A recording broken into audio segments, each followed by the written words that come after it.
do centro acadêmico. Podemos Opa, tô começar? aqui, só um pouquinho. Beleza. Bom, você é a Camila? Hoje eu sou. Ah, legal. É que eu, como unidade institucional e gerou o link, eu tô usando ele para poder gravar a live. No Entendi. curso. Tranquilo. Então, gente, boa tarde a todos, né? Só para lembrar que para organizar as perguntas aqui no chat, né? E não liguem os microfones durante a live para ajudar uma organização melhor. Só isso. Pode continuar, professor. Beleza. Bom, pessoal, boa tarde.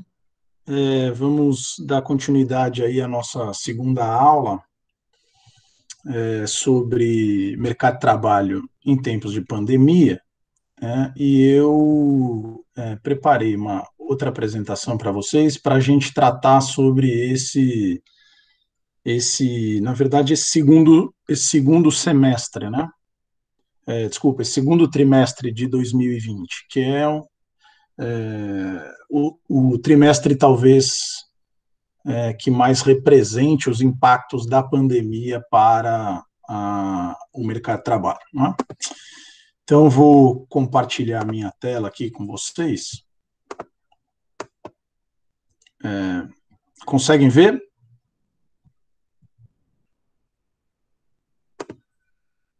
Só que eu não vejo o chat assim, né? Mas tá bom, vocês estão respondendo aí. Beleza. Sim, tá aparecendo. Ok. Então, essa segunda aula aí, eu vou tentar focar um pouquinho com vocês, né?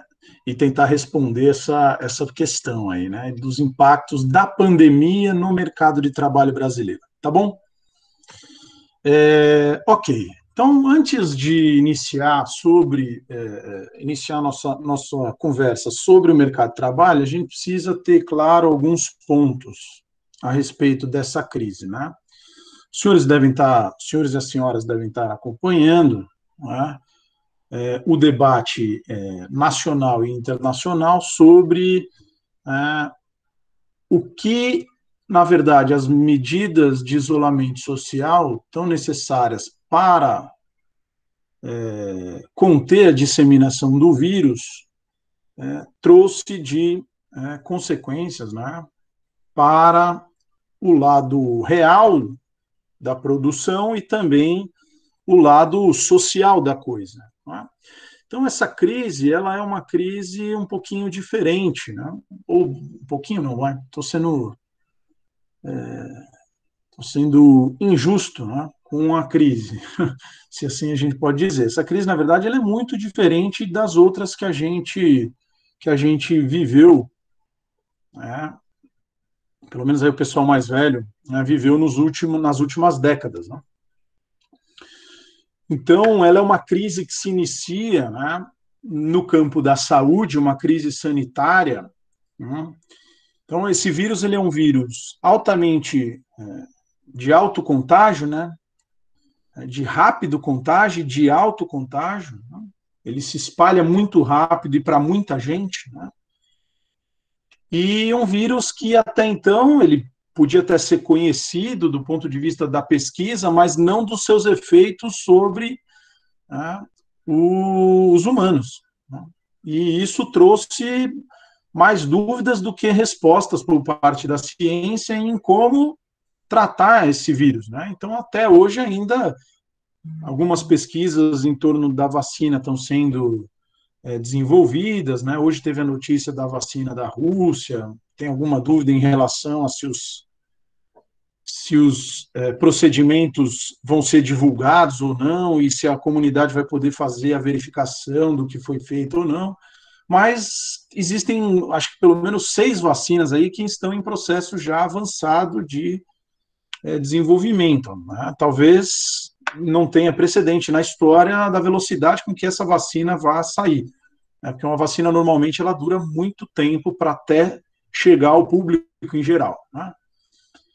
Mas o que se sabe até então é que não existe um remédio nem uma vacina para esse vírus. E aí, então, a crise sanitária, né, decorrente dessa velocidade com que esse vírus se espalha e para a quantidade de gente que ele se espalha, né, fez com que os governos, para não sobrecarregar o sistema de saúde, principalmente o sistema público de saúde, tomassem algumas medidas de contingenciamento, de contenção do deslocamento das pessoas, né, ou seja, as famosas medidas de isolamento social, né. Qual que é a questão que se coloca quando se trata de isolar as pessoas, né, do ponto de vista econômico? É que os trabalhadores, em tese, não vão ao trabalho realizar a produção, né? E isto gera um impacto do ponto de vista econômico do lado da oferta, né? Ou seja, a oferta ela fica restringida. É como se isso gerasse um choque de oferta negativo na economia. Tá certo? Você tem uma redução da oferta por conta da ideia de que a força de trabalho não pode mais se aglomerar nos espaços de trabalho e isso reduz, então, a produção. Tá claro? Essa redução da oferta, ela tem, num segundo momento, um impacto econômico também, obviamente, pelo lado da demanda, porque se não pode produzir, a empresa com elevados custos já realizados e parte dos salários também já contratados, começa a se vê em situação difícil e passa a reduzir postos de trabalho. Tá? A redução de postos de trabalho gera efeitos sob o ponto de vista do mercado de trabalho, não apenas no emprego, mas também na renda, o que deprime o consumo das famílias, tá certo? E associada à queda do consumo das famílias, você tem uma paralisação por completo de qualquer tipo de prospecção por parte das empresas de novos investimentos. A capacidade ociosa se eleva e as empresas, então, ao demitir pessoas, veem as suas receitas frustradas porque as pessoas não consomem, não investem, então as empresas que produzem bens de investimento também veem as suas receitas frustradas e isso se espalha da oferta para a demanda, gerando um choque, vamos dizer assim, duplo, que se retroalimenta. Olhando deste ponto de vista da questão econômica pelo lado da oferta e pela demanda, a gente não pode considerar que este é um cenário que também afeta a economia pelo lado financeiro da coisa, vide o que aconteceu com a Bolsa de Valores, né, no período de maior frenesi em relação às medidas de isolamento, em relação às expectativas, né, que os investidores ou os aplicadores financeiros, né, tinham com relação ao movimento do preço das ações. Isto gera uma queda violenta, né, na Bolsa de Valores e faz com que o preço dos ativos mensurados em Bolsa também caia. Né? O problema é que muito desse capital investido em Bolsa, ele é de origem estrangeira para os países, né? E isto gera uma pressão. Se você diminui, né, o montante de capital estrangeiro investido, por exemplo, na Bolsa, nos países, ou a própria insegurança internacional em relação aos outros tipos de investimento, que não apenas em Bolsa, né, também gera um movimento de fuga, né, de capitais para praças mais seguras, vamos dizer assim. Né? E essa fuga de capitais, obviamente, internamente aos países, pressiona a taxa de câmbio. Então, uma crise que se inicia como sanitária, pressionando o sistema de saúde, ela se espalha para a economia e para o lado real da produção pela oferta, né? A demanda é afetada via consumo e via investimento, o setor financeiro também é afetado via, principalmente, bolsa de valores, né? E a insegurança internacional gera também uma crise do ponto de vista cambial e as moedas passam a se depreciar frente à moeda-chave do sistema, o dólar. Né? Então, este é o cenário macro, né, que envolve os determinantes e os condicionantes dessa crise. Beleza? Então, esse é o cenário macroeconômico que está desenhado. Mas qual que é o desdobramento, ou melhor, os desdobramentos dessa crise do ponto de vista socioeconômico? Né? Então, a primeira coisa que eu tenho dito e costumo dizer é que essa crise ela acaba por tornar evidente ou transparente ou mais aparente, transparente não, mais aparente, uma das faces talvez mais perversas da nossa sociedade, né, que é a expressiva e estrutural desigualdade. Então essa crise ela vai deixar claro, né, de que não se trata apenas de uma desigualdade, mas de múltiplas dimensões da desigualdade, ou seja, de desigualdades. E por que eu estou dizendo isso? Estou dizendo isso porque aqueles trabalhadores, né, que, por razão da sua ocupação, podem, né, se dar ao luxo de ficar, como, por exemplo, um professor universitário. Né? Eu estou aqui com vocês, trabalhando, dando aula em home office, em casa. Muitos colegas do mercado financeiro também foram para suas casas e começaram a trabalhar de casa via remotamente. Mas tem um conjunto da sociedade, principalmente os trabalhadores em setores essenciais, que não podem se dar ao luxo de trabalhar em home office. Exemplo do pessoal da linha de frente da saúde.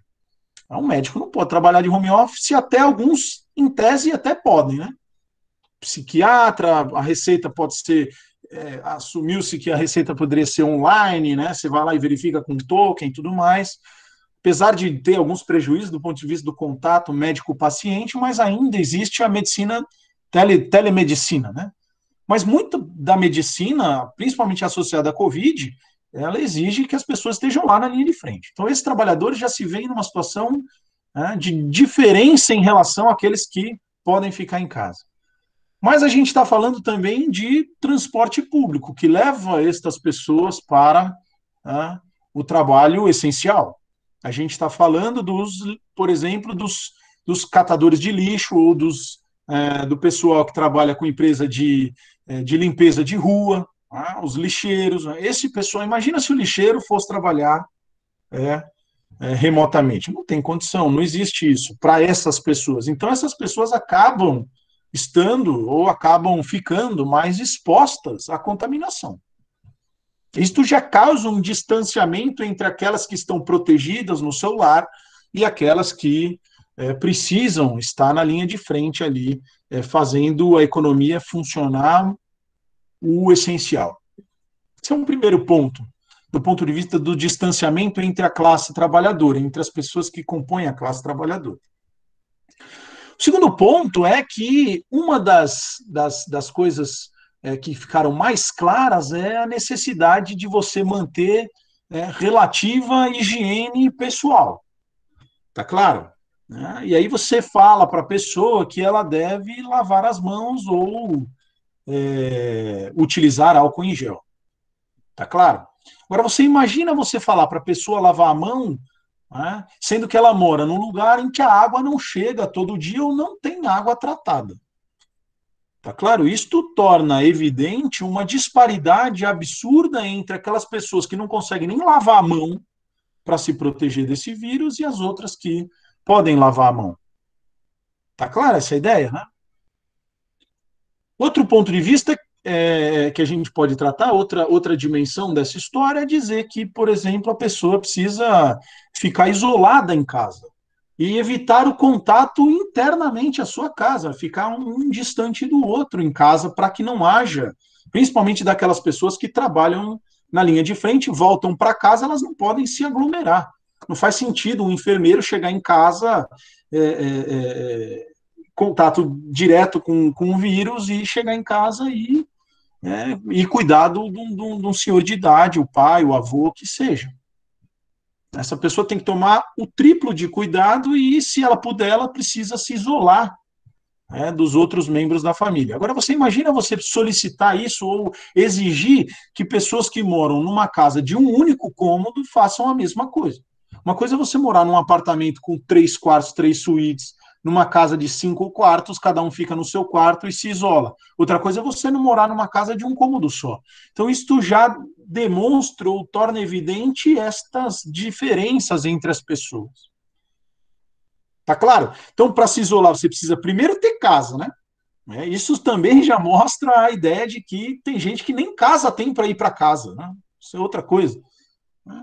Mas se você tiver ainda uma casa, essa casa ainda precisa ser grande, com cômodos variados para as pessoas se isolarem, ou seja, muitos, talvez a maioria da sociedade brasileira não tenha condição de fazer esse tipo de, ou tomar esse tipo de medida. Né?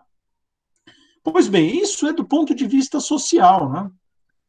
Mas uma das dimensões que mais foi afetada, como eu tentei mostrar brevemente esse cenário macro, foi o mercado de trabalho.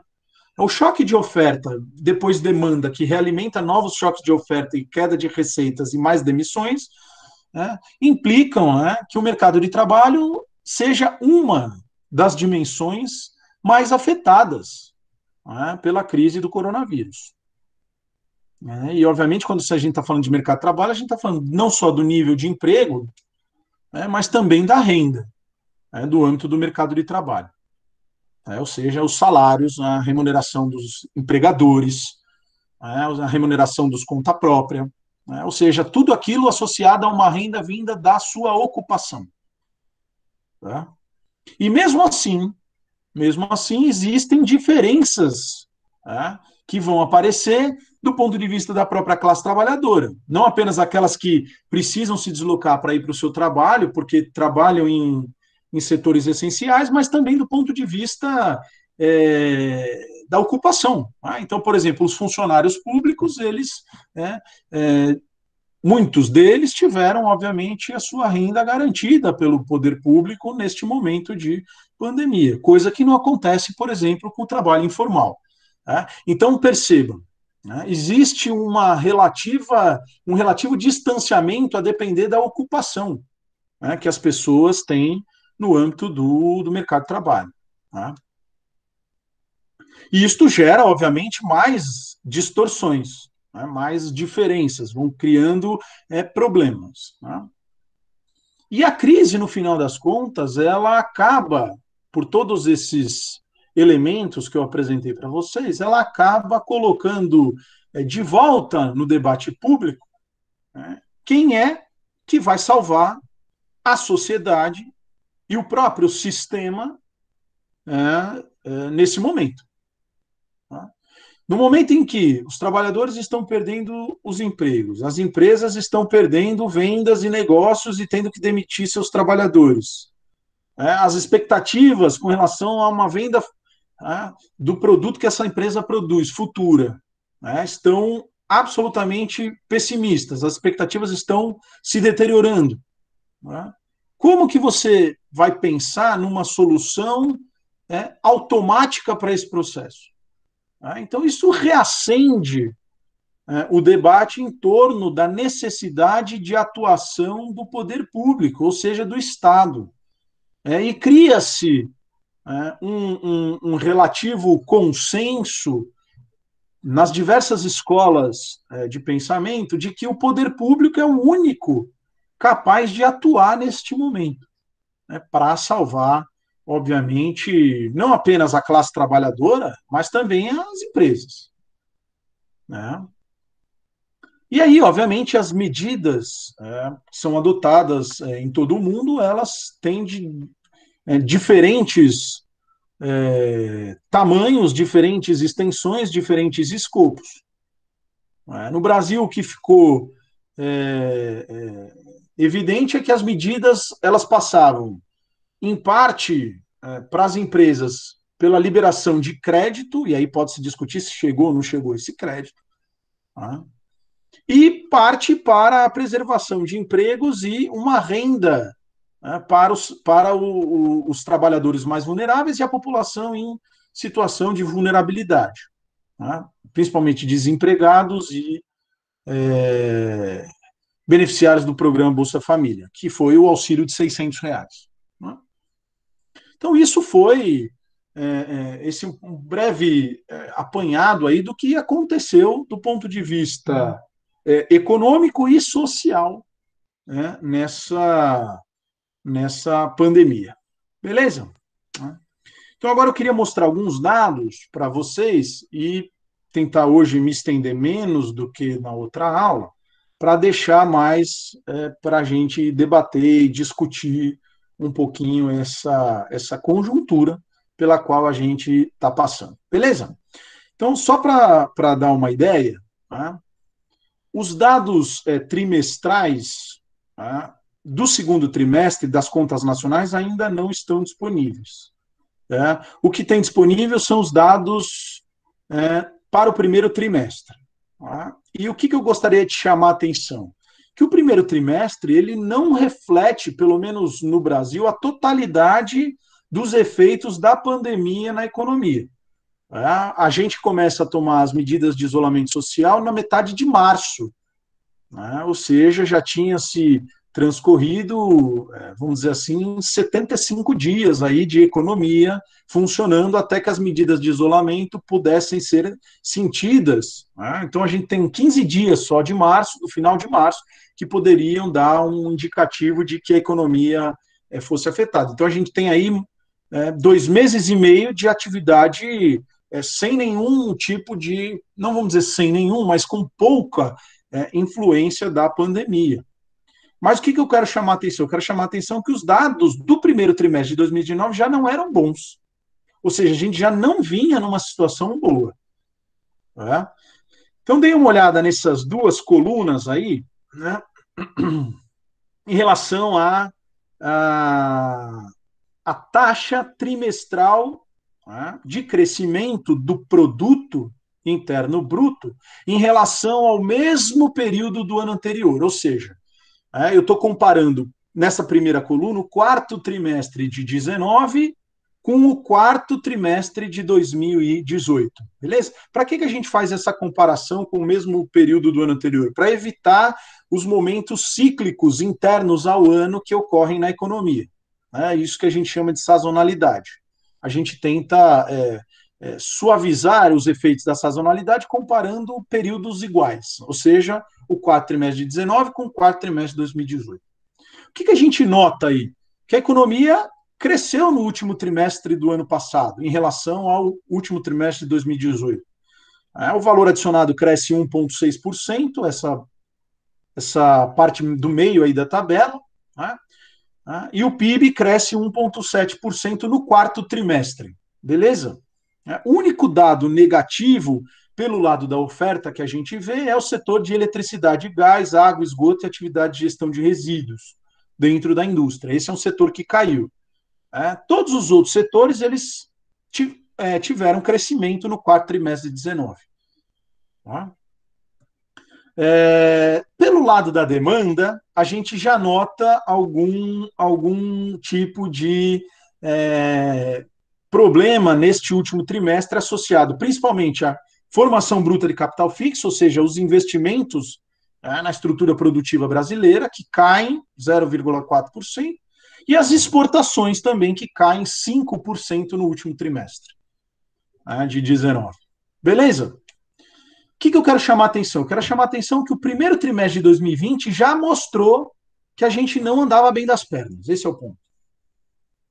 E o valor adicionado e o PIB brasileiro, a preço de mercado, caíram já no primeiro trimestre. 0,2 o valor adicionado e 0,3 o PIB. Pelo lado da oferta, essa queda ela foi puxada principalmente no lado da indústria, pela indústria de transformação, pela eletricidade e pelo setor de construção. Percebam aí. A indústria fica relativamente estável, queda de 0,1%, mas por conta do aumento da extrativa, mas outros setores industriais já apresentavam queda. E o setor de serviços também apresenta queda, puxado principalmente por outras atividades, pela administração, saúde e educação pública, seguridade social, e puxado também pelo setor de transportes. Ou seja, a economia já não estava, do ponto de vista setorial, indo muito bem. Pelo lado da demanda, o que a gente nota? Exportações em queda novamente e o consumo das famílias cai. Só para se ter uma ideia, o consumo das famílias representa em torno de 60% do PIB. Ou seja, uma queda no consumo das famílias ela traz impactos importantes do ponto de vista da produção agregada. Beleza? Então, esse é o cenário primeiro trimestre de 2020. Qual é a informação que a gente tem disponível para tratar o segundo trimestre de 2020 até o presente momento? A gente tem as informações do IBC-BR, tá certo? É o Índice de Atividade Econômica calculado pelo Banco Central, tá? Esse índice, ele aparece no site do Banco Central, depois eu posso mostrar o site para vocês, no final da minha fala, tá? Ele traz os dados com o índice de 2002 igual a 100. Eu fiz algumas modificações e coloquei o índice em março de 2020 igual a 0. Pode ver que o eixo horizontal aí igual a 0, ele baliza e compara todos os outros períodos desse índice. O que esse índice procura mensurar? Procura dar uma ideia de como vai ser o PIB brasileiro, como que é o desempenho da atividade econômica. Deem uma olhada o que está acontecendo de março, abril e maio, que dá já a ideia de 2 meses aí para o índice dos efeitos já das medidas de isolamento e dos impactos da crise do coronavírus. Então percebam que o índice indica uma queda de mais de 13%, ou quase 13%, entre março e abril, num único mês, para este índice de atividade econômica. Ou seja, a atividade econômica despenca entre março e abril praticamente 13%, aproximadamente 13%. Uma queda monstruosa. Existe uma leve alteração no indicador de abril a maio, mas ainda percebam no campo ultra negativo dos efeitos dessa crise. Beleza? Então, esse é um dado preliminar que o Banco Central solta em termos de estimativa para o que vai acontecer com o PIB. Beleza? Pois bem, chegamos então ao nosso objeto, que é os efeitos desta redução drástica da atividade econômica para o emprego, para o mercado de trabalho. O indicador clássico que a gente tem é a taxa de desocupação, tá certo? E aí eu coloquei tanto em número absoluto quanto em taxa, lembrando que a taxa de desocupação é o total de desocupados sobre a força de trabalho, que é ocupado mais desocupado, e ela mostra, essa taxa mostra, que a gente vinha numa tendência de queda de 17 até o último trimestre de 19, ou seja, ela sai de 13,7 com 14 milhões de pessoas desempregadas, desocupadas, para 11%, o que representava 11,6 milhões de pessoas desocupadas, até o último trimestre de 2019, e ela começa, já antes da pandemia, a subir. E com a pandemia, então o trimestre imóvel que se encerra em abril, maio e junho, o segundo trimestre de 2020, já mostra uma taxa de desocupação 2,3 pontos percentuais acima, mas já deixando claro que já havia uma tendência de elevação da taxa. Professor, mas a queda da atividade foi tão grande e o desemprego não subiu tanto. Passou de 11,6 milhões de pessoas no início do ano para 12,7. Então está relativamente bem. Nós nos saímos muito bem da crise. O que eu disse na aula passada?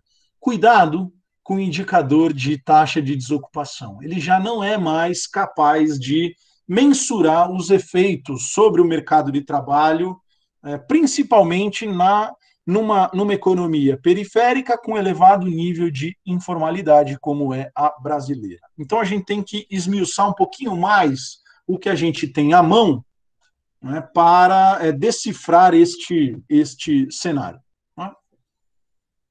Então, deem uma olhada também 2 indicadores clássicos, mas que já dão uma outra noção, uma outra dimensão. Ixi, saiu a setinha, saiu do lugar aqui. Essa setinha era para estar em torno dos 50. Não, mas está mais ou menos, porque a escala está entre 49 e 51, aí no meio seria 50%. Deem uma olhada o que está acontecendo. Primeiro com a taxa de participação. O que é a taxa de participação? Taxa de participação é a relação, novamente, na aula passada eu já tinha dito isso, entre a força de trabalho e a população em idade de trabalhar. Ou seja, é o peso da força de trabalho no total da população em idade de trabalhar. Beleza? Deem uma olhada o que acontece com a participação da força de trabalho no total da população em idade de trabalhar. Ela sai de 61,9 para 55,3.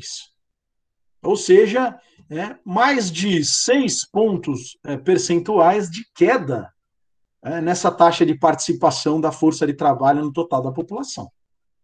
Isso já dá uma outra dimensão do que a pandemia tem guardado para a gente neste cenário. Outro importante indicador, e isso eu gostaria de chamar a atenção, que é um indicador talvez mais adequado para mensurar o cenário que a gente está vivendo, para além da taxa de desocupação, que é o nível da ocupação. Percebam, desde o início da série, lá em janeiro, fevereiro, março, trimestre imóvel, janeiro, fevereiro, março de 2012, desde o início da série, a gente nunca havia ficado abaixo do nível da ocupação, ou seja, o total dos ocupados sobre a população em idade de trabalhar, a gente nunca havia ficado abaixo de 53%. Então, pela primeira vez na história, a gente cai abaixo dos 50% da nossa população ocupada vis-à-vis a população em idade de trabalhar. Isso é muito sério, isso é muito grave. Ou seja, mais da metade das pessoas no Brasil em idade de trabalhar não estão ocupadas.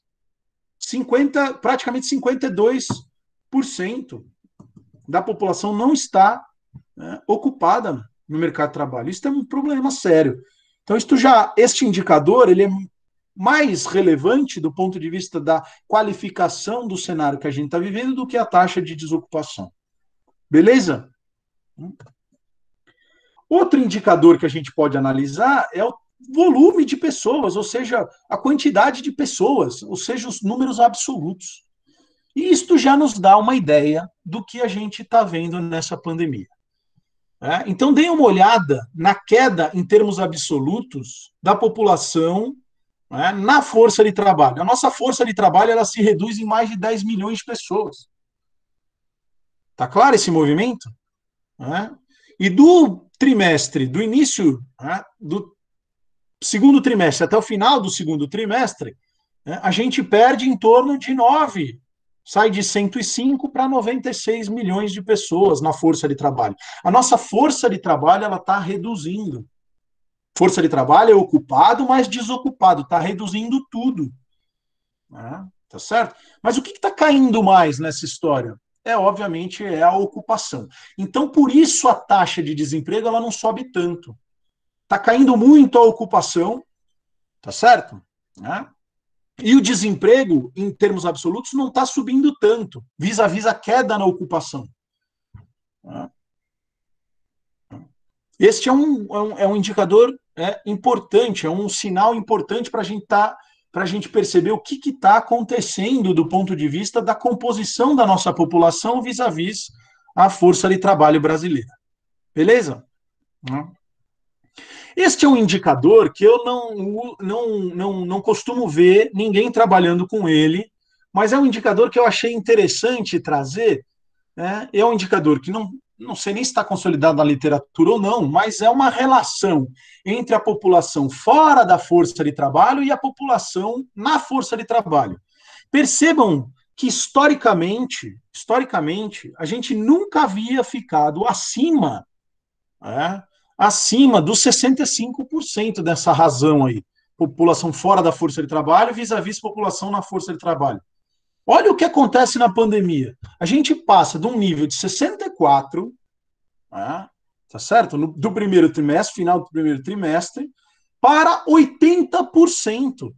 Ou seja, a população fora da força de trabalho representa 80% da população na força de trabalho. É óbvio que não são coisas iguais, está fora ou está dentro, mas dá a dimensão, né, do tamanho de uma coisa e da outra. Tá claro? Do contingente de gente fora e dentro da força de trabalho. Né? Se esse número chegar a 100%, significa que a gente tem meio a meio. Metade das pessoas em idade de trabalhar estariam fora e metade dentro. Isso é o que indica um indicador de 100%. A gente está se aproximando desse indicador. Metade fora e metade dentro da força de trabalho, que é um negócio assustador. A gente nunca tinha chegado nem próximo disso. Nossa média histórica aí girava, nunca passamos de 65%. Tá certo? Beleza? Pois bem, outro elemento importante que a PNAD nos permite analisar é a história da subutilização da força de trabalho, né, que englobam os subocupados por insuficiência de hora e a força de trabalho potencial e, dentro dela, o desalento. Beleza? E aí estão as taxas. Percebam o que acontece com a taxa de desocupação, esse dado mais baixo de todos aí. Ela sobe daqueles 11 que eu tinha dito do início do ano para 12,2, já indicando uma situação de piora no mercado de trabalho, e sobe ainda mais para 13,3. Mas esse não é um indicador muito bom, como eu havia levantado antes. Por quê? Porque ele mascara, por exemplo, a subocupação. Ele mascara, por exemplo, a desistência das pessoas em procurar trabalho e saírem da força de trabalho por conta disso. Ah, mas as pessoas não procuraram trabalho por quê? Bom, algumas por conta da própria pandemia, com medo de se contaminar, não foram atrás de emprego. Outras acharam que era impossível encontrar trabalho nessa situação. E também desistiram. Isto é capturado, né, por esta linha vermelha, que mede a taxa combinada de desocupação com o pessoal na força de trabalho potencial, grande parte dela associada ao desalento.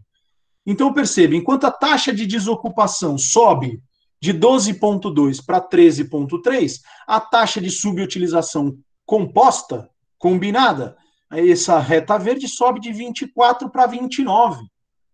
24,4 para 29,1, indicando este crescimento expressivo, principalmente puxado pelo aumento da força de trabalho potencial, puxado, obviamente, pelo desalento. E como que eu posso dizer isso e afirmar isso? Olhando para os dados absolutos. Deem uma olhada, né, o que está acontecendo do início do ano, de 2020, para estas categorias. Então, aqui eu tenho esta parte azulada do gráfico, é o total de pessoas desocupadas. A parte vermelha é a soma da azul com esse bordão vermelho, que é o desocupado mais o subocupado, por insuficiência de horas. Quando eu somo a verde, eu considero também os desalentados, e o roxo eu considero a força de trabalho toda potencial. Deem uma olhada no que está acontecendo.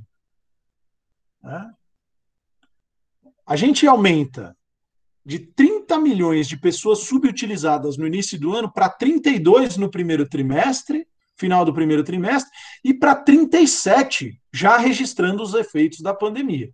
Ou seja, um aumento de 5,3%, 5,3 milhões de pessoas subutilizadas. Beleza? Isto dá já a dimensão do que a gente está falando. Pois bem, estes dois gráficos, eles mostram a variação relativa do primeiro trimestre, o gráfico de cima, e o segundo trimestre, o gráfico de baixo. Então, o primeiro trimestre mostra esse cenário já não tão favorável que a gente vinha observando na economia, e aí o segundo gráfico mostra a crise. Barrinhas para o lado esquerdo indicam perdas, né, de emprego. Tá certo? Relativa. Lembrando, trimestre móvel abril, maio, junho versus trimestre móvel abril, maio, junho 2020 vis-à-vis 2019, o gráfico de baixo, janeiro, fevereiro, março 2020, janeiro, fevereiro, março 2019, o gráfico de cima. Então, gráfico de cima, início do ano, gráfico de baixo, segundo trimestre do ano corrente.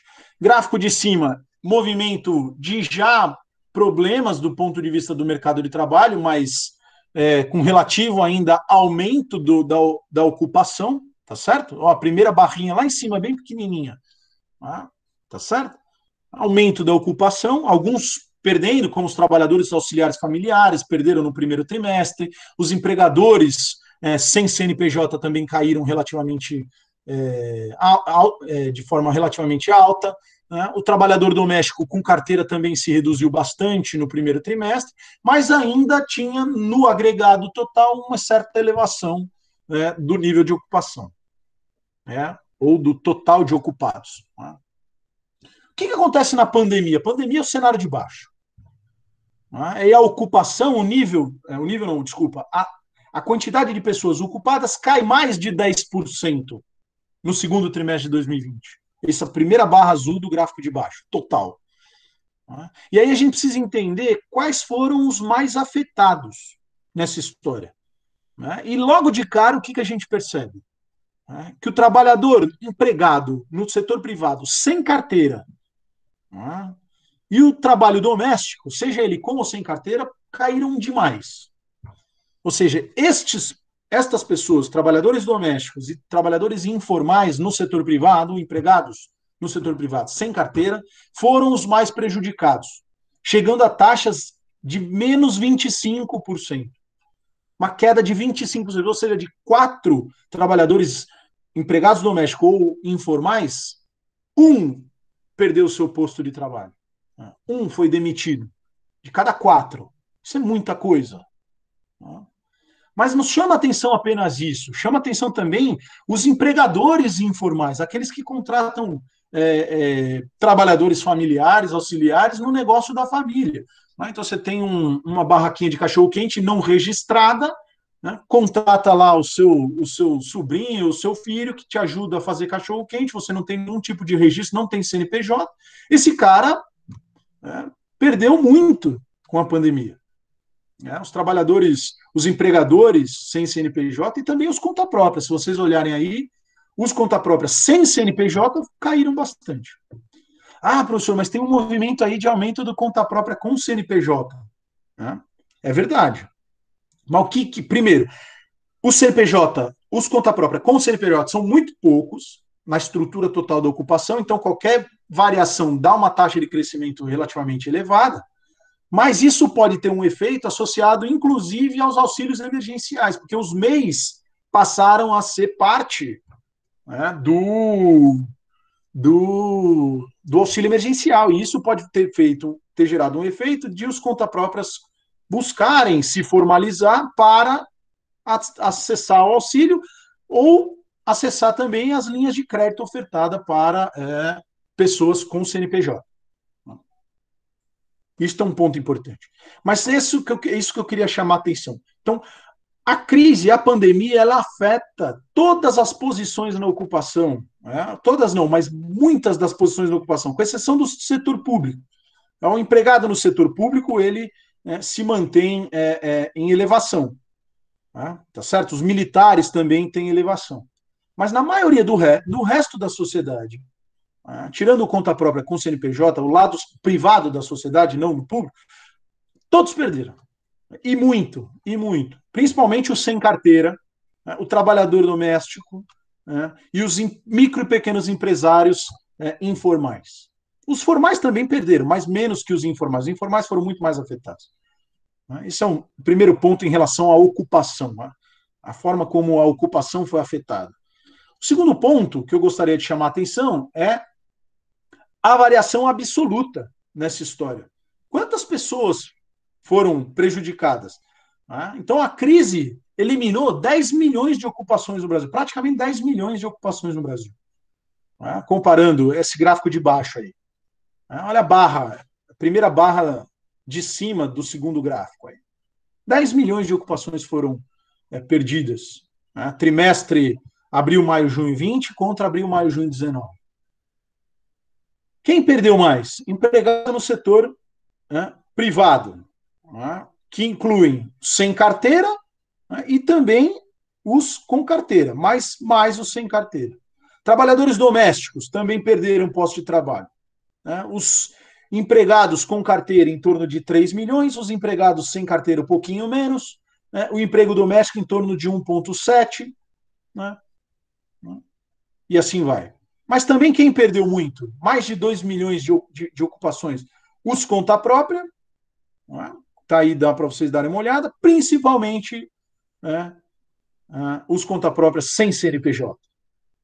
Novamente, informais, trabalhadores domésticos acabam sofrendo mais com a pandemia. Beleza? E perderam seus postos de trabalho. Ou as suas ocupações, melhor dizendo. Ok. Quando eu falo de grupamento de atividade, eu também falo da ocupação distribuída entre os setores da economia. Então, deem uma olhada no que estava acontecendo no primeiro trimestre.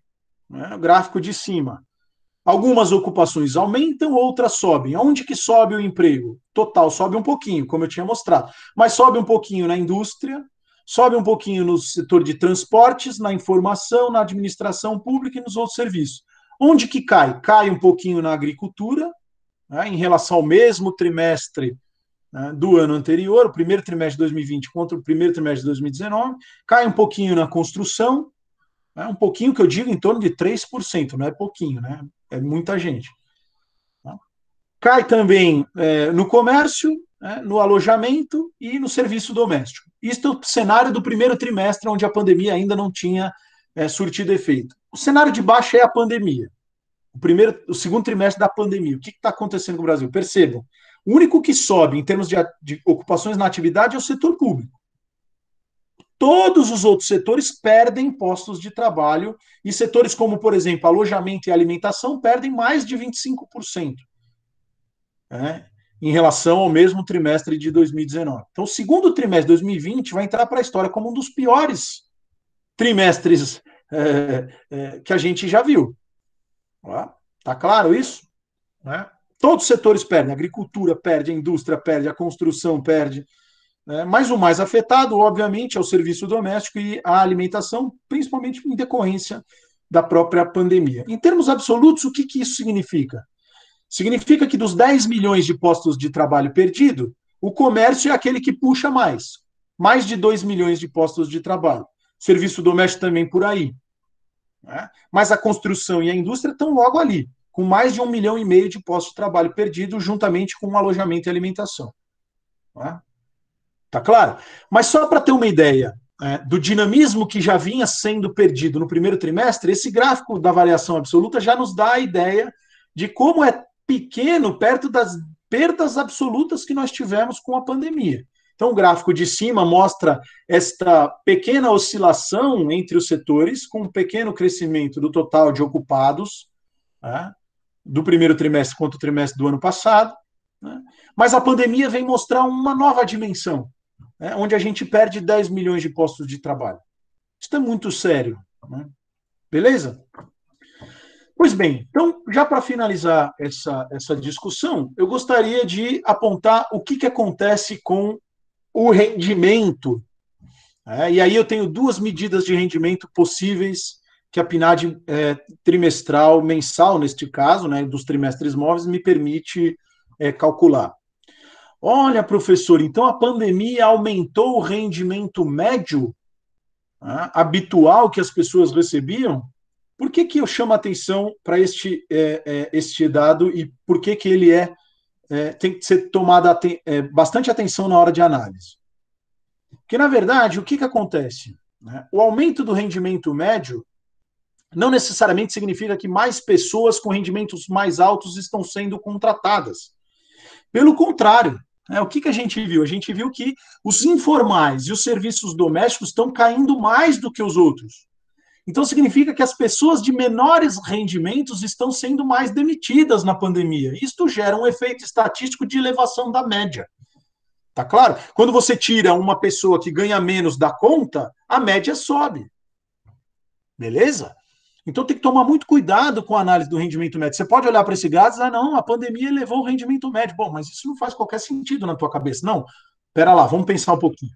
Por que isso está acontecendo? Isso é um efeito estatístico, porque os de baixo da distribuição de renda estão perdendo mais nessa história e por isso a renda média sobe.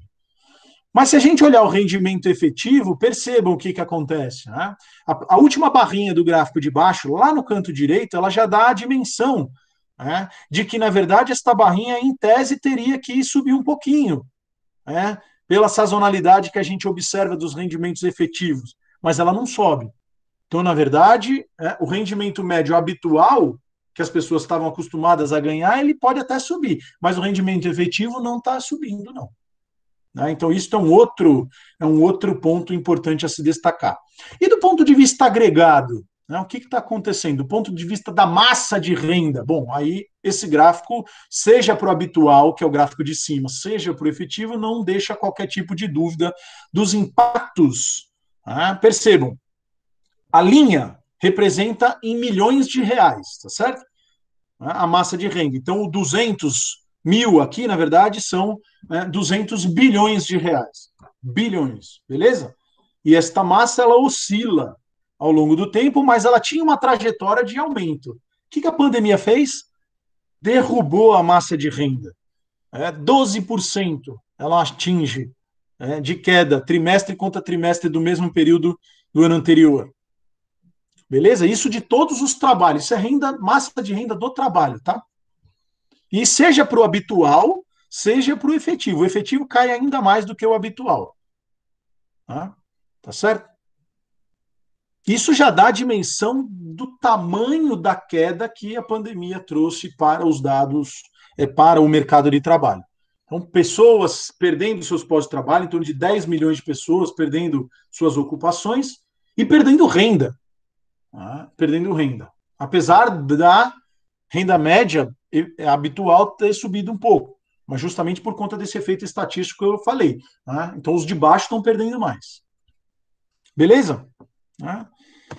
Para finalizar essa história, eu queria mostrar um dado, como eu chamei a atenção para o efeito mais perverso para a população ocupada informal, eu gostaria de trazer um dado para a população com e sem contribuição para a Previdência. Isso é um indicador sintético, simples, que dá a dimensão da informalidade no Brasil. O primeiro gráfico nos dá a dimensão do tamanho da população ocupada com e sem contribuição, e a gente percebe o quê? Que a linha vermelha ela tem uma inclinação maior do que a linha azul. Significa o quê? Que os informais estão perdendo mais postos de trabalho ou estão perdendo mais ocupações do que os formais, ou seja, os informais são mais afetados pela pandemia.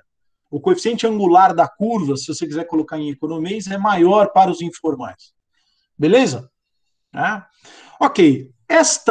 Este gráfico de baixo, ele nos dá a dimensão de quem, de fato, está perdendo mais com essa história. Então, no primeiro trimestre, a gente tem aí uma perda da população ocupada com contribuição e sem contribuição, e a gente dá uma olhada aí em relação ao trimestre anterior, tá? Este não é o trimestre do mesmo ano no ano passado. Desculpa, o mesmo trimestre do ano passado, é o trimestre anterior. Ou seja, é a comparação de janeiro, fevereiro, março com o trimestre anterior. E aí a gente percebe que a gente perdeu, nesta comparação,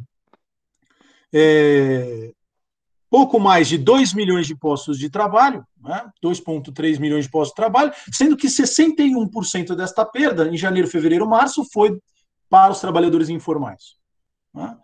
Já na pandemia, abril, maio, junho, quantos postos de trabalho a gente perdeu em abril, maio, junho? Perdeu praticamente 10 milhões de postos de trabalho. Essa é a ideia. E destes 10 milhões, 64% foram trabalhadores informais, ou seja, sem contribuição para a Previdência, desprotegidos. É isso que eu gostaria de chamar a atenção. Então, esses dados são mais para corroborar a ideia que eu estou querendo trazer aqui para vocês, de que os informais foram os mais prejudicados. E o trabalhador doméstico também. Beleza? Era isso. Agora, só finalizando com a questão do Carlos. Acho que foi o Carlos que trouxe essa questão ontem, a respeito da terceirização. O que a PNAD ela consegue captar desta intermediação de mão de obra? A PNAD ela tem uma pergunta no seu questionário, depois, se vocês quiserem, eu até posso mostrar o questionário para vocês, que é a seguinte: na semana de tanto a tanto, que é a referência da pesquisa, você foi contratado por intermediário, empresa empreiteira, ou seja, por empreitada? Né? Sim ou não? Quantos respondem essa pergunta? Só aqueles empregados no setor privado com contratos de trabalho temporários nas atividades agrícola, pecuária, da silvicultura, né, da exploração florestal, da peca ou da aquicultura. Ou seja, ela mede um pequeno pedacinho da intermediação de mão de obra. Ela não capta o processo de terceirização mais amplo que ocorre em quase todos os setores da atividade econômica. Beleza? Então, Carlos, não dá para captar na PNAD essa história. Mas, e aí você tem a ideia do que eu estou falando. Então, a gente tem 33 milhões, tinha 33 milhões no trimestre de 2019, no último trimestre de 2019, tem 33 também milhões, um pouquinho menos no primeiro trimestre de 2020, de emprego no setor privado com carteira, e 11 milhões, ponto 8 sem carteira em 19, para 11 milhões, ponto 02 sem carteira. Desta população, 1 milhão e 500 estava na agricultura em 19, para 1,4 que tinha carteira de trabalho, 1,9 sem carteira na agricultura passa para 1,9 mais ou menos estável em 2020. Né?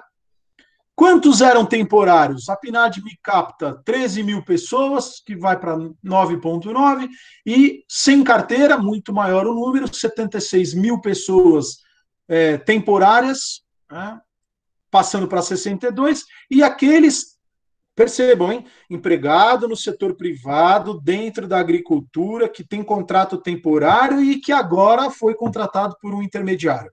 São só 2 mil pessoas no com carteira. Isso daí, eu diria para você que não dá nem para usar esse número, porque não tem significância estatística. São pouquíssimos casos na amostra, isso daí não tem nem representatividade estatística, talvez. Tá claro? Então, a terceirização não tem como a gente captar ela na PNAD. Qual é a solução? Outras pesquisas. Então, eu apresento aí para vocês 2 trabalhos, para quem tiver interesse em estudar terceirização, que é um livro organizado pelo Campus em 2018, no IPEA, que chama Terceirização do Trabalho no Brasil, Novas e Distintas Perspectivas para o Debate. É um livro extenso, com muitos capítulos, que trazem, inclusive, as definições, as legislações no Brasil. Se eu não me engano, o capítulo 7 do próprio organizador, ou 9, ele traz a discussão no Brasil, em termos da legislação, quando foi autorizado a contratação de trabalho terceirizado, lá nos anos 70 para frente. Né? E também recomendaria para vocês o trabalho do DIEESE, de 2007, que mostra o processo de terceirização e os efeitos sobre os trabalhadores no Brasil. É um relatório do DIEESE, né, nesse sistema de acompanhamento de contratações coletivas. Beleza, pessoal? Então, era isso que eu tinha para apresentar para vocês. Já falei praticamente 1 hora. Vou deixar vocês aí à vontade para a gente conversar um pouquinho.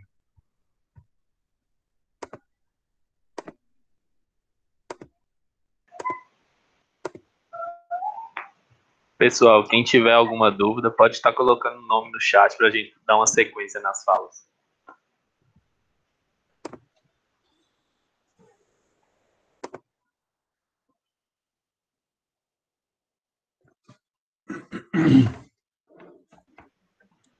Pode começar, Marcos.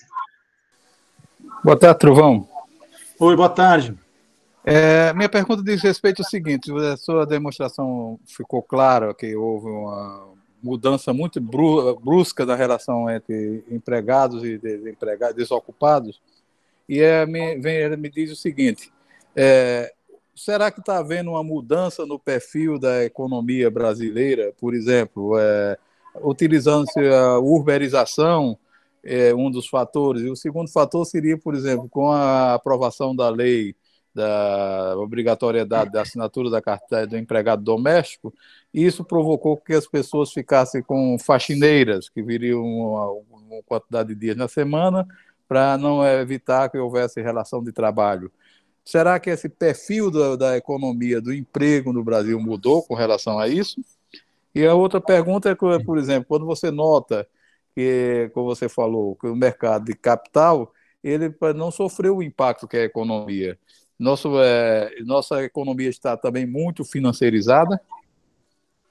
Sim, primeiro ponto, né? Essa história do perfil de emprego. Marcos, é o seguinte: a gente não pode atribuir à pandemia uma mudança que parece que já vem acontecendo há muito tempo. Né? Existe um grande conjunto de pesquisadores que estudam o processo de uberização ou de plataformização do emprego, que, na verdade, vem acontecendo há muitos anos. Né? Não é a pandemia que leva a pessoa a buscar um emprego por plataforma. Tá? Então, esse é um processo que já vem acontecendo. É evidente que a pandemia ela traz a iminência da queda da renda e perda de emprego. E a pessoa precisa achar alguma fonte de renda. Né? E, obviamente, que estas empresas de plataforma elas acabam acolhendo uma parte desta população que está em desespero por conta da perda da sua ocupação original. Tá certo? Então, na verdade, a pandemia ela não traz a uberização. Na verdade, ela pode acirrar características que já estavam colocadas do ponto de vista da transformação, da transformação das relações de trabalho no país e no mundo. Então, hoje saiu uma notícia de que a justiça americana deu uma decisão favorável a que a Uber, na verdade, que os trabalhadores da Uber nos Estados Unidos são funcionários da empresa. E não são parceiros ou qualquer outro nome. Eles são funcionários, eles são empregados da empresa.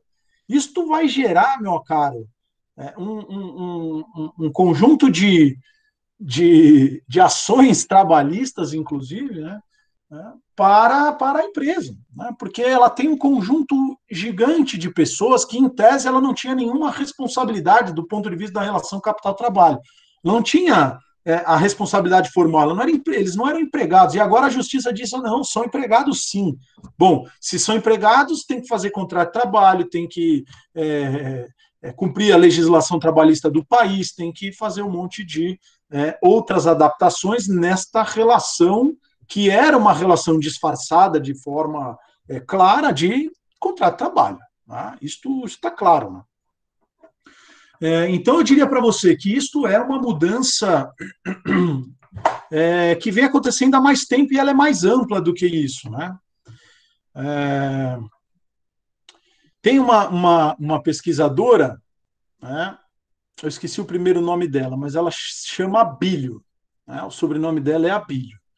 E ela tem relação com o pessoal lá da Unicamp e ela estuda o processo de terceirização. Se você estiver interessado nesse tema, dá uma pesquisada nos trabalhos dela. Uberização e plataformização do emprego. Tá? Depois, até se você quiser, me manda um e-mail que eu passo as referências dela, as referências dos textos dela para você. Tá? Com relação ao teu segundo ponto, eu não diria que não sofreu tanto. Eu diria que sofreu, mas a recuperação foi mais rápida do que o lado real da economia. Então, isso tem alguns elementos que podem explicar esse movimento. Um deles é a própria tendência de queda da taxa de juros, que abre um espaço para aqueles que conseguem acumular riqueza na forma monetária, aplicar o seu dinheiro.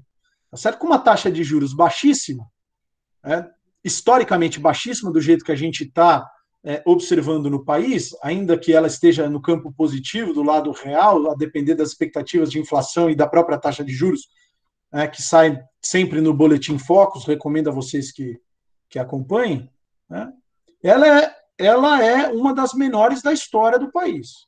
Então, aquelas pessoas que detinham aplicações financeiras ancoradas ou lastreadas na taxa de juros estão procurando novas formas de investimento.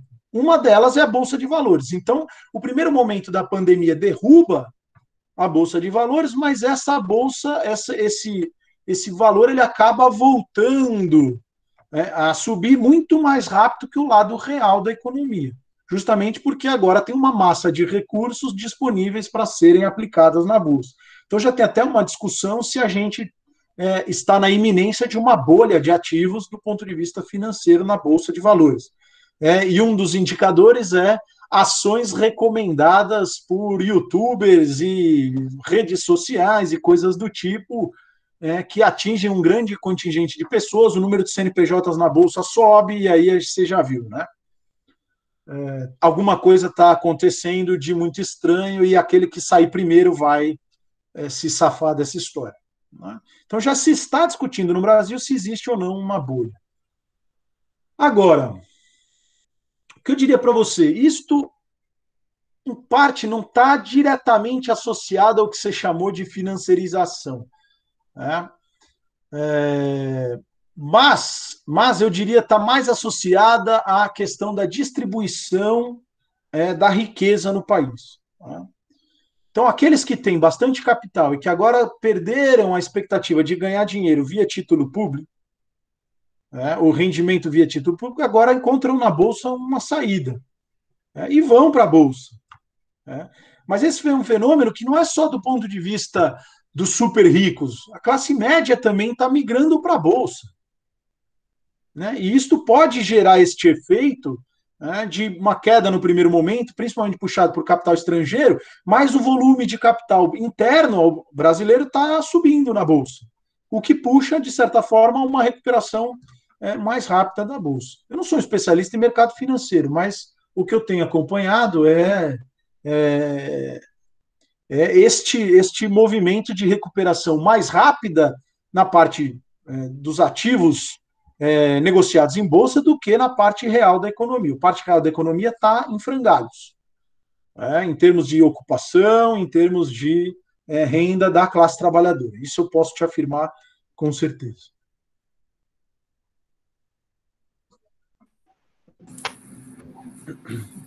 André, pode fazer sua pergunta. Ô, André. Tudo bom, boa tarde. Boa tarde, rapaz. Eu gostaria de saber de você, assim, quais são os números que a gente deve acompanhar para notar que a economia está tendo uma recuperação e se, em caso comece a ter uma recuperação, você acha que essa recuperação vai ser rápida, como o pessoal tem falado, ou acha que vai ser lenta? Isso, né? O que a gente tem de dado? Você tem esse dado que eu apresentei lá no começo, que é o IBC-BR, que é o Índice de Atividade do Banco Central. Ele dá uma prévia do que vai acontecer com o PIB, ele é mensal, então ele dá um indicador um pouco mais rápido do que está acontecendo a partir das estimativas que o Banco Central faz para a economia. Isto é um dado efetivo, indicador oficial que o Banco Central lança. Isso é um indicador que você pode acompanhar para saber se a atividade econômica está ou não está recuperando. Ele tem uma certa defasagem, mas é muito mais rápido, ele sai mais rápido do que o próprio PIB, os indicadores oficiais do PIB das contas nacionais. Então, esse é um primeiro ponto, você pode acompanhar por aí. Outro indicador que dá a noção se a atividade econômica está ou não está recuperando é o próprio indicador de mercado de trabalho. Então, se o nível de ocupação ou a própria ocupação estiver aumentando, você pode usar como proxy de que, de certa forma, a atividade pode estar recuperando. Só que o que eu recomendo se fazer? Esta análise um pouquinho mais qualificada. E o que eu chamo de análise mais qualificada? É dizer o seguinte, que tipo de emprego está subindo? Se está subindo, por exemplo, subocupação ou, de fato, ocupação, tá certo? O que eu quero dizer com isso? Se não é emprego temporário, de baixa qualificação, pagando pouco, o que daria um indicativo falso de que está recuperando, mas na verdade a pessoa está sobrevivendo, fazendo um bico e tudo mais.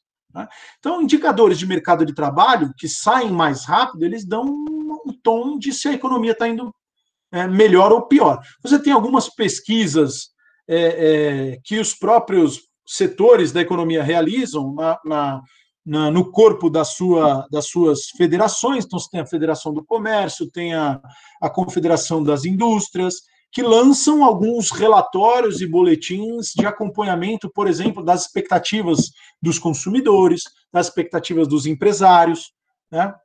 Então, por exemplo, se entrar na CNI, você vai achar esses indicativos, né, de se a indústria está indo bem ou não. Se entrar na Confederação do Comércio, você também vai encontrar alguns indicativos dessas pesquisas que eles falem sobre a expectativa.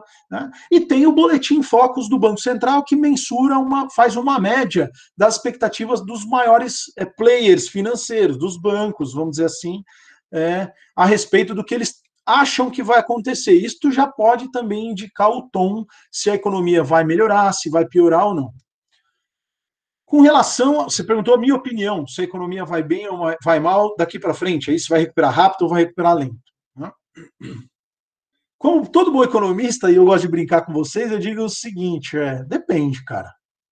Depende de qual será ou de quais serão as decisões tomadas do ponto de vista dos governos locais e do ponto de vista dos governos, do governo federal, mas mais do que as decisões de reaquecimento da economia ou de algum plano que possa dinamizar a atividade econômica, eu acho que a nossa recuperação depende de como a pandemia vai evoluir.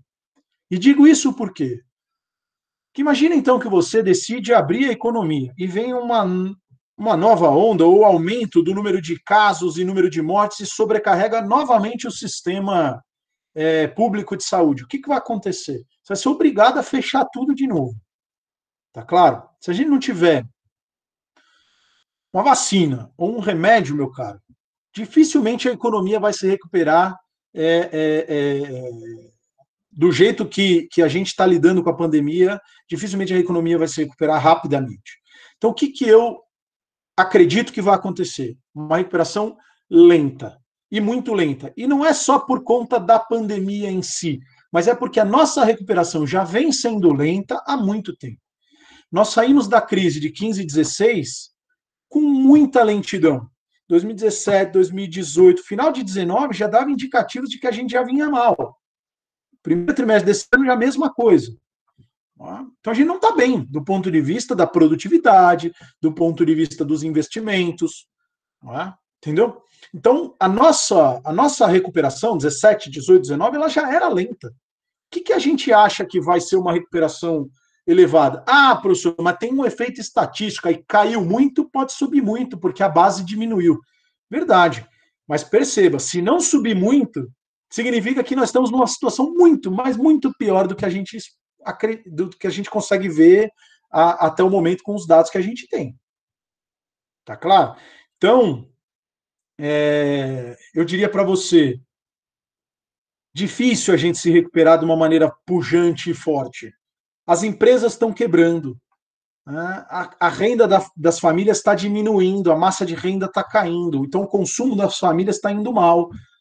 Os investimentos, as empresas, sem financiamento, sem crédito, o crédito não chegou nas micro e pequenas empresas. Chegou muito mal, muito capenga, demorou muito. Muitas empresas não conseguiram se manter. A verdade é essa. O governo federal demorou muito para ajudar as micro e pequenas empresas. Demorou demais. E muitos quebraram. Quebraram num ponto que não consegue mais se reerguer. Você entendeu? O cara não consegue mais sobreviver. 3 meses parados, sem nenhuma receita zero, sem nenhum crédito para financiar capital de giro, esse cara quebrou. Como que esse cara vai sobreviver?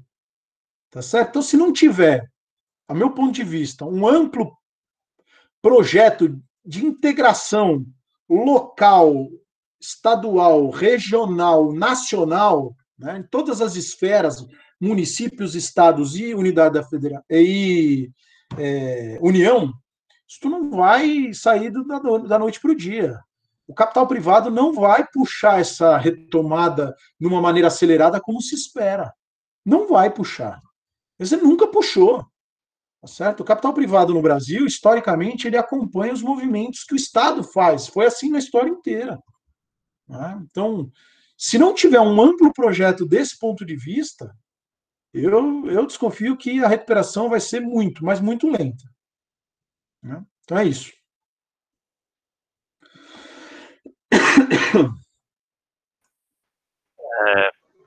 Tasso, pode fazer sua pergunta.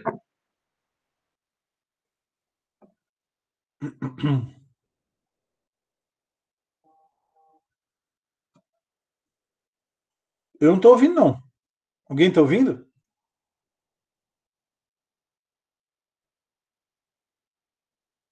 Eu pedi para pular ele. Vou pular por ele na próxima. Gregory, acho, né? Certo. Então é o Gregory, isso. Olá, boa tarde, Trovão. Diga, Gregory. Uma explicação, gostei muito. E eu queria citar um ponto em que a gente está tendo um aumento na liquidez na economia por conta do risco que tem no investimento em bolsa, nessa possível bolha. E aí nós temos uma situação, para mim, inusitada no Brasil, na qual o índice IPCA crescendo, começou a crescer no último mês 0,36, segundo um dado que eu vi aqui, e aí a taxa Selic está no menor nível da história. Então, seria um cenário na qual o índice IPCA poderia subir e o Banco Central não poderia ter sua principal arma, que seria a taxa de juros, e aí seria uma situação inusitada no Brasil, na qual a taxa de juros está baixa e o possível alta na inflação real do Brasil. O que é que você tem a comentar sobre isso? E eu diria para você que ela está namorando o campo negativo já, hein? Esse que é o ponto. A inflação subindo, com a taxa de juros baixa e com tendência ainda de baixa, dada as restrições econômicas que a gente tem, a gente já está namorando o campo negativo dos juros reais, tá claro? Isso talvez seja inédito, pelo menos na história recente do país. Taxa de juros real negativa. O que isso pode trazer? Quando a gente estuda macro, lá no primeiro ano, a gente observa que existe uma relação inversa entre taxa de juros e investimento. Ou seja, quando a taxa de juros sobe, o investimento cai. Quando a taxa de juros cai, o investimento sobe. Qual que é o problema? O problema é que a taxa de juros que importa para o investimento não é apenas a taxa básica. Ela pode ser um farol para todas as outras, ela pode influenciar as taxas, a curva de juros e tudo mais. Mas qual que é a ideia? A ideia é que, para o investimento ocorrer, a taxa de juros que importa é a taxa de juros de longo prazo, a taxa de juros de financiamento. E essa taxa de juros de financiamento ela está longe dos 2% da Selic. Tá certo? Então, o custo do capital emprestado pelos bancos ele é muito maior, mas muito maior do que a Selic. E isso emperra o crescimento do investimento, a expansão dos investimentos. Mas baixar a taxa de juros não é bom? É bom. É bom principalmente porque pressiona para baixo o custo da dívida pública, que parte dela está ancorada em títulos públicos lastreados na Selic. Pressiona para baixo a taxa de... o quanto a gente paga de juros, vamos dizer assim. Mas se você me perguntar, então temos taxa de juros negativa, capital privado agora vai? Não vai. Eu acho que não vai. Não vai por quê? Porque, primeiro, a taxa de juros não depende, a taxa de juros para investimento não depende apenas da Selic. Importa muito mais a taxa que o cara consegue no banco para financiar o seu empreendimento, ou no BNDES, ou nos bancos privados, ou em bancos de investimento, do que a própria taxa Selic. Tá claro? Do ponto de vista do empregador que não quebrou na crise e que ainda tem reserva para poder investir, as expectativas desse cara estão muito baixas. Quem é o empresário hoje, para além daqueles que estão fazendo máscara, daqueles que estão investindo no setor da saúde, que é um setor que vai demandar recursos, qual outro setor que está puxando a demanda na economia? O empresário só investe se tiver demanda para os produtos que ele espera vender. Qual é o outro setor que está puxando essa história? Turismo, tudo fechado. Alimentação fora de casa, restrição de espaço, de mesa, medo das pessoas se contaminarem, as pessoas já não vão mais em restaurante self-service porque tem medo de pegar na colher que o outro pegou. Qual o setor que está avançando? Esse é o ponto. Então, do ponto de vista dessa liquidez que você está chamando a atenção, eu acredito que parte dela vá para o setor financeiro, que é o que está acontecendo na Bolsa, e por isso a Bolsa reage mais rápido do que o lado real. Que é melhor o cara comprar uma ação e esquecer o valor dela. Esquece o preço que você pagou na ação, mas investe numa empresa que paga dividendo, uma empresa consolidada que não vai quebrar do dia para a noite, do que você comprar uma fábrica de calçado, investir em sapataria, investir numa... Entendeu? Então é isso, meu caro. Nem com essa taxa de baixa de juros a gente vê saída para uma rápida recuperação. Saída para a economia brasileira rápida. Não vejo isso. Né? A não ser que você monte um amplo programa de garantia de demanda por parte do setor público, e eu quero dizer com isso o Estado garantindo demanda para as empresas, então você não consegue sair disso. Não sei se te respondi, hein?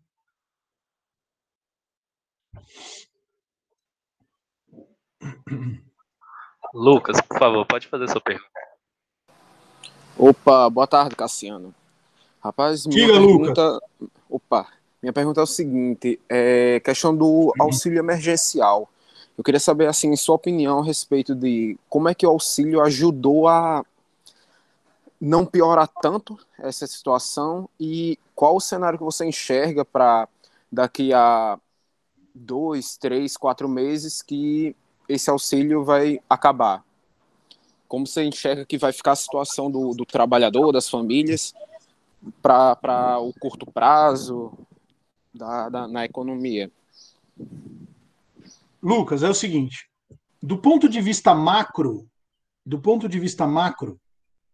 o auxílio, ele não foi capaz de recuperar todas as perdas, né, que a macro, eu digo Brasil, tá? No nível do Brasil, o auxílio emergencial não recuperou todas as perdas. E eu digo isso por quê?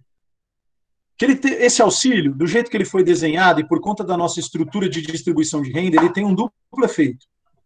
Ele aumenta a renda de desempregados e do pessoal do Bolsa Família, na média, mas ele reduz a renda do autônomo, do conta própria ou do MEI a R$600. Então você tem um achatamento da classe trabalhadora ou da força de trabalho e do pessoal do Bolsa Família em torno dos R$600, em torno do que eu diria do nível de pobreza. Certo?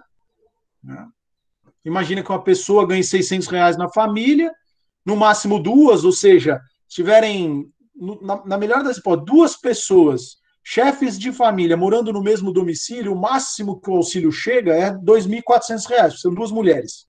1.200 para uma, 1.200 para outra. No máximo do máximo.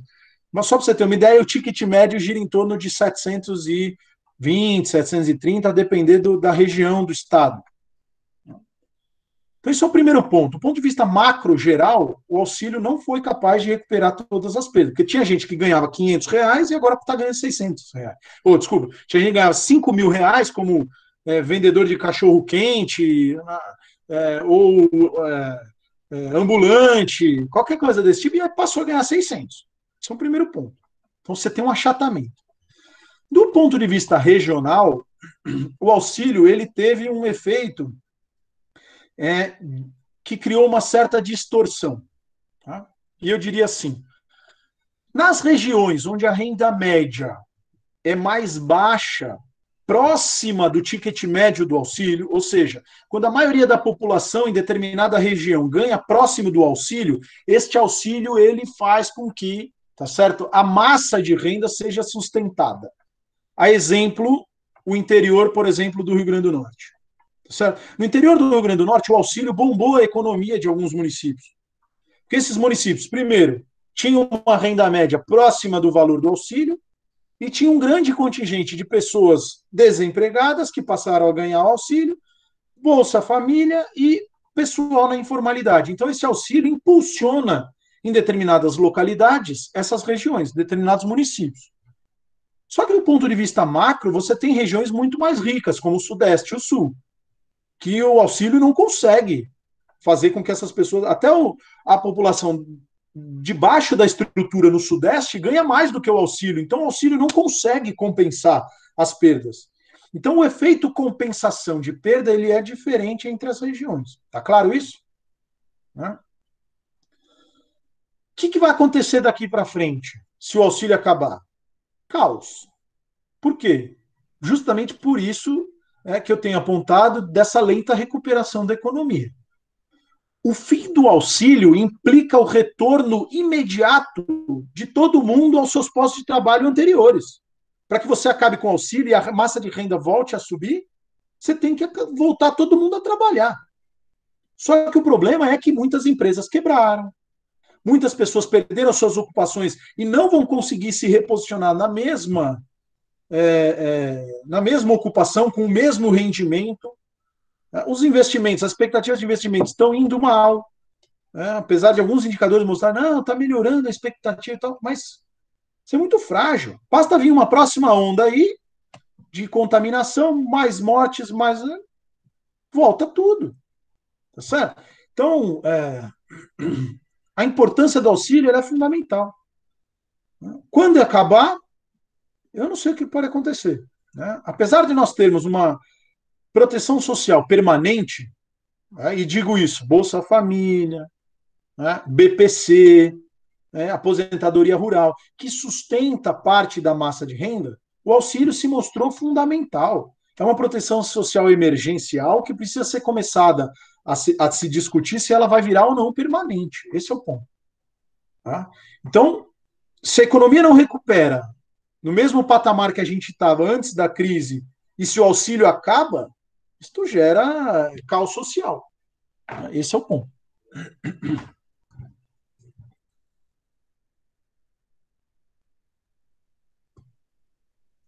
Tem mais alguém?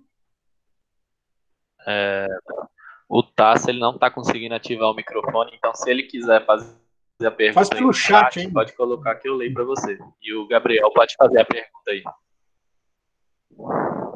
Pô, meu, puta, justo no momento em que ele podia dar um baita de um depoimento para nós aí, hein, Tasso?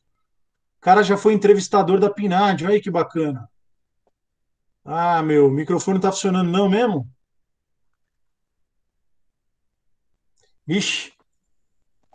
Ah, que chato, hein, meu? Bom, eu queria te ouvir, mas vamos ver, se você conseguir arrumar aí, você fala alguma coisa para nós. Gostaria de ouvir seu depoimento aí, meu. Vai lá, Gabriel.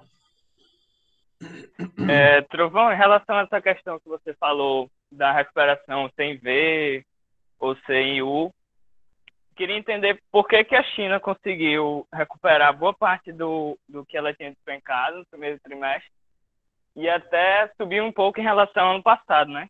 Que o segundo trimestre dela, ela teve uma alta de 3%. Como é que a China consegue manter esses patamares?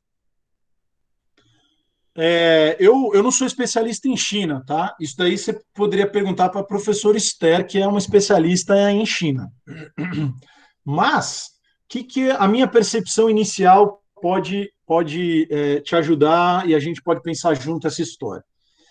Primeiro, o controle social na China, ele é brutal, tá certo? Então, a China é um país que ele consegue controlar, vamos dizer assim, na porta de casa, se o cara está doente ou não e se ele pode sair ou não. Então, ela faz um controle seletivo e isola as pessoas doentes, e isso fez com que a disseminação do vírus, no país epicentro da crise, até o inicinho dela, não se propagasse de maneira como aconteceu no restante do mundo. Isso é um primeiro ponto. Então, a doença lá não avançou tanto como avançou nos outros lugares. E a China tem a maior população do planeta. Esse é o primeiro ponto. Então, tem um controle social e a resposta forte de isolamento que eles fizeram na pandemia e conseguiram isolar cidades e tal, e impediram que o vírus se espalhasse, ajudou eles, ao preservar um monte de vidas, a voltar rapidamente, a voltar a produzir de maneira mais segura, conscientizando a população e tudo mais. Esse é o primeiro ponto. Então, eles não acreditaram no dilema de salvar vidas ou salvar a economia. Eles salvaram as vidas e a economia recuperou rapidamente justamente porque eles salvaram as vidas. Afinal, nós estamos no capitalismo e quem gera valor é o trabalho, tá certo? Esse é o primeiro ponto. Segundo ponto é que a China tem um aparato gigantesco, né? E o sistema financeiro dela está ancorado, principalmente dos investimentos produtivos, no sistema público, bancos públicos de fomento ao investimento. Né? Então, a concentração bancária na China ela é, para o investimento produtivo, muito importante. Né? E ela está sob o comando do Estado. Então, o Estado ele tem a capacidade de incentivar o setor que ele quiser. Né? Este é um ponto importante. Então, quem comanda e quem orienta os investimentos na China é o Estado chinês, é o Partido Comunista Chinês. E ele tem esta bala na agulha, né, para direcionar e dizer, olha, controle social aqui, salva vidas, investe nisso, investe nisso, investe nisso, investe naquilo. Tá certo? Então, a China é um caso a ser estudado justamente por conta deste papel relevante que o Estado tem na economia deles. Tá? Então, não é à toa que a Europa está montando um projeto trilionário, de investimentos para tentar recuperar a economia, coisa que a China já fez. A China gastou um dinheiro enorme, né, para poder recuperar da maneira que ela está recuperando. Mas digo mais, hein? A China é um dos poucos países que conseguiu se recuperar desse jeito, né, justamente por esses fatores que eu estou chamando a atenção. Né? Mas a gente pode discutir um pouquinho mais com especialistas sobre China, que a gente tem aqui no nosso departamento. Né?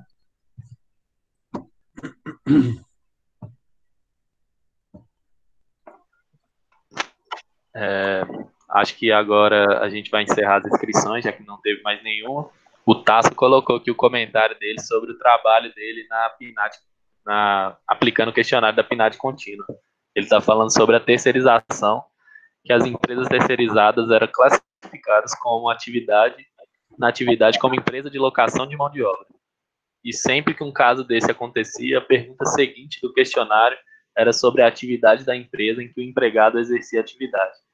Seria outra forma de pesquisar a terceirização. Tássio, eu vou dar uma olhada nessa história. Você tem como me mandar um e-mail, cara, dando essas dicas aí para eu dar uma olhada nos microdados? Eu agradeceria, viu? Eu estou com o questionário aqui aberto, eu tentei dar uma pesquisada lá para entender um pouquinho, mas como você tem esse conhecimento mais preciso do questionário, cara, seria bom a gente trocar umas figurinhas assim, viu? Justamente por conta dessa nossa dificuldade de mensurar essa história da terceirização. Né? Então, se você puder dar uma força para a gente, eu agradeço, cara. Sempre será bem-vindo. Né? É isso, então, Lucas? Pessoal, o último recado é o pessoal aí. Não se esqueça de preencher a lista de presença, porque precisa de 75% para poder emitir certificado. E também de se inscrever no SIGA, porque o certificado vai ser gerado por lá. Acho que agora o Gustavo pode estar dando o encerramento e fazendo os agradecimentos aí. Voltei aqui, gente. Então, queria primeiro externar um agradecimento ao professor Cassiano Trovão, por ter dado esse mini curso para a gente, também por ter participado ontem como debatedor na live da Trama Bacelar do professor Thales Augusto, certo? Aos participantes da live, peço para que se inscrevam nas nossas redes sociais, no nosso Instagram Caeco UFRN e no YouTube também, que é do Caeco UFRN, e fiquem atentos às nossas programações, que ainda tem um mini curso amanhã sobre noções de Power BI, e vai ser amanhã e depois de amanhã também, e o último dia também vai ter outra live super informativa, então fique atento e se inscreva nas programações. Professor, você quer dar um encerramento, uma última palavra, uma promoção do seu grupo de pesquisa, alguma coisa? Não, só para agradecer aí vocês e dizer que estamos aí, o pessoal que estiver interessado em discutir trabalho, renda, desigualdade, pobreza, que acompanhe a gente lá no canal do YouTube do GEPD, né, e acompanhe as nossas publicações lá no Facebook também da gente. E é isso. Um abraço a todos aí. Tá, é isso, pessoal. O mini curso de hoje se encerrou. A gente se vê aí nos próximos dias. Tenham todos uma ótima tarde. Tchau a todos. Boa tarde a todos. Tchau.